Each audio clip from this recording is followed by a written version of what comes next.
Hey everybody, it's Elizabeth with World's Cup of Joe. Awaken your soul.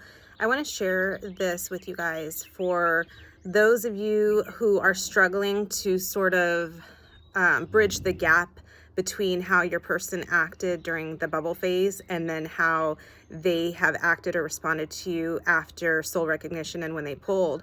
Because the mind wants to think that everything they told you during the bubble phase couldn't possibly be true because they're not acting. They don't talk that way to you anymore. So I want to sort of put to rest your guys' fears and your worry and sort of explain to you how that before separation bubble phase, how that person, how our twin acts, it is different after soul recognition. But I know that everything my person felt in that bubble phase, he still feels today. He doesn't verbally express it the same way, not at all. But everything he said in the bubble phase still holds true. Even if he's not constantly saying it, it's a different dynamic. So here, let me explain, because I want you guys to feel into what you had was real, what your person said to you, how they felt towards you, that was real. And regardless of after soul recognition, if they're not saying it to you, I want you guys to trust. I want you to trust that what you felt was absolutely 100% valid.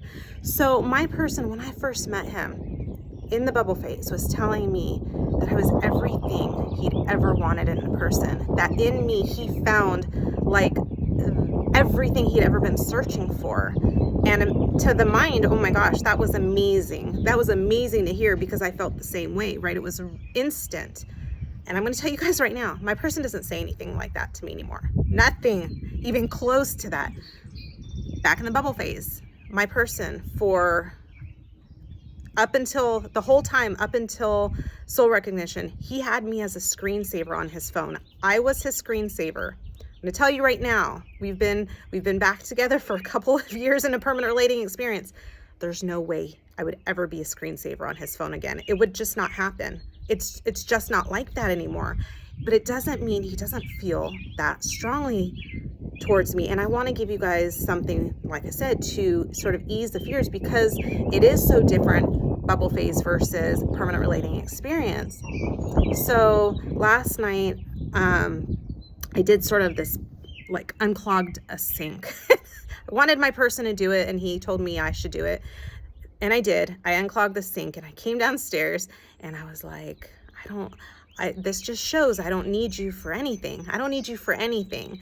And my person was sort of like, he got his feelings hurt that I told him that. And hey, I don't need him for anything. And once you're whole and complete, that's when they like freaking gravitate. So the next thing I know, we're in bed watching a TV show, and he was like, basically he told me, but I need you. And that was something he rarely, he hasn't said anything like that before.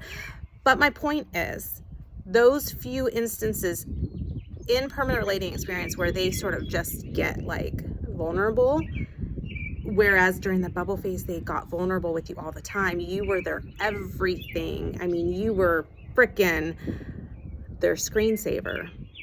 It's not like that in a permanent relating experience.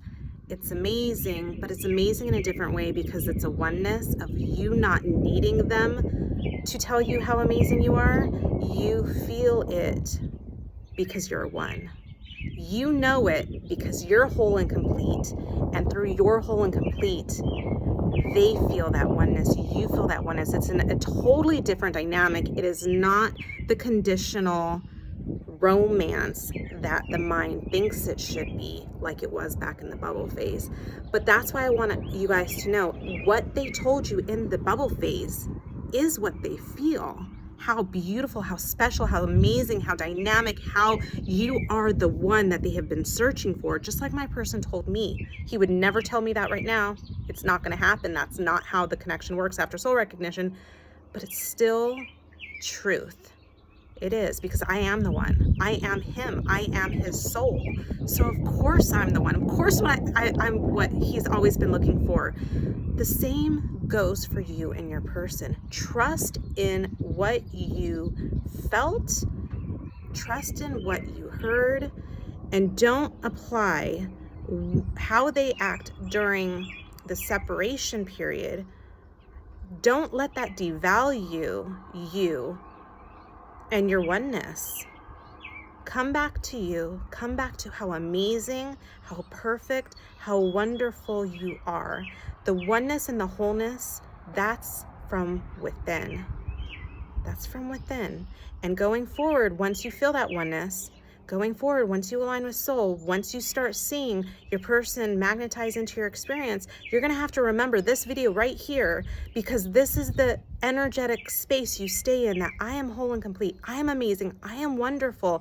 And I don't ever need them to tell me that again, because that's not how the connection is going to work after you're back in a permanent relating experience, after soul recognition. It's not. So you need to be okay with this wholeness, this oneness as you are. And trust that all of those amazing things that you shared during the bubble phase, they were real. They're just not going to play out in the 3D anymore the way they did once. It's going to be a whole new level of oneness. I hope this message has helped. Love you guys.